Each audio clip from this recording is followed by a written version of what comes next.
اختبارين مهمين جدا لطاقم التحكيم، والاختبارين الاثنين خاصين بلمسات اليد. وانا قلت قبل كده اكتر من مره لمسات اليد بتعمل مشاكل كتير للحكام، للمقيمين، للجمهور، لناس كتيره جدا جدا الا من رحم ربي، لان لمسه اليد ليها مفهوم وليها توضيح في التطبيق. ولو احنا عرفنا المفهوم والتطبيق للمسه اليد اكيد هنرتاح جدا جدا في تقييمنا للحالات.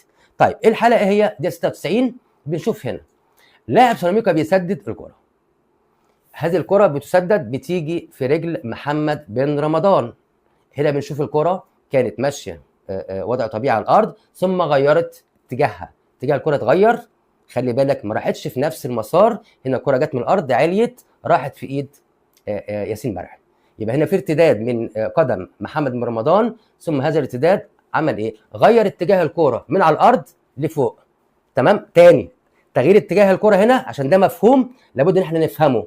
اتغير اتجاه الكوره، مش معنى ان تغيير اتجاه الكوره تيجي هنا وتروح الناحيه الثانيه، لا، ممكن تبقى ماشيه على الارض وتغير اتجاهها. لما بتصطدم بقدم لاعب زي ما حصل النهارده محمد بن رمضان، اتغير اتجاهها، راحت الكوره في ايد مين؟ في ايد ياسين مرعي. يبقى اذا النهارده حتى بقول اهو، لو كان يد ياسين مرعي مش في وضع طبيعي، هنا طبقا للمفهوم اللي تقريبا من سنتين تم توضيح لمسه اليد، يستمر اللعب. ولكن هنشوف الحاله هنا لما ارتدت من قدم محمد بن رمضان ثم غيرت اتجاهها راحت في ايد ياسين مرعي.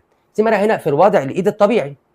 لاحظ بس الكره ساعه ما جت، محدش يقول لي وهي رايحه لسه الايد كانت عامله كده، لا، احنا بنحاسب اللاعب. لاحظ البوينت اوف كونتاكت، امتى الكره راحت ولمست، هل الايد كانت طالعه، الايد كانت في وضع طبيعي، ده اللي احنا بنحاسب عليه اللاعب. ومع ذلك قلت ان هي خلي بالك ان هذه الكره ارتداد، وارتداد الكره ارتدت وغيرت اتجاهها.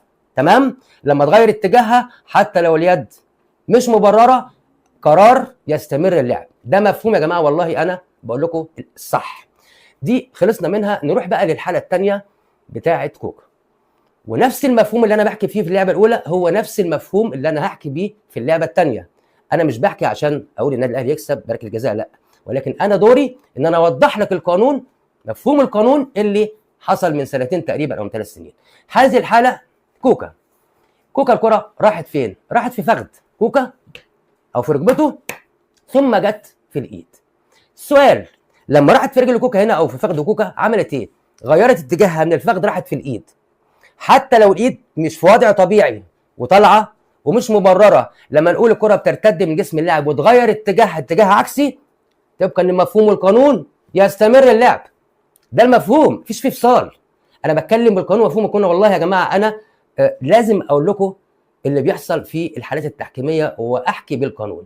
هنا تاني بنقول بنفس مفهوم الحاله الاولى، جت في فخذ كوكا ثم غيرت اتجاهها، راحت فين؟ راحت في الايد. الايد طالعه غير مبرره، ولكن تغيير اتجاه الكره ده لما تيجي الكره في الايد هو ده اللي خلى ان الحكم محمود البنا يشير باستمرار لعب، وخلى الفار محمود عاشور يؤكد كونفيرم على القرار، لان الاثنين عندهم مفهوم واحد.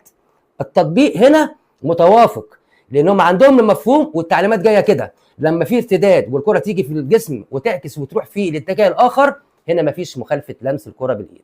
بعكس لو الكره جايه في نفس الاتجاه، هنا ممكن الحكم يحسب المخالفه. دي خلاصه الحالتين. قرار الحكم في الملعب كان قرار صحيح في الحالتين، حالتين مختبرين صعبين جدا. قرار محمود عاشور الفار كان كونفيرم 10/10، تطبيق صحيح لمفهوم لمسه اليد وتوضيح لمسه اليد. انا بقول كلامي والله ليكم وبشرح بامانه اللعبتين، لان ده اللي ممكن لما نعرفه ناس كتير ترتاح في لمسات اليد.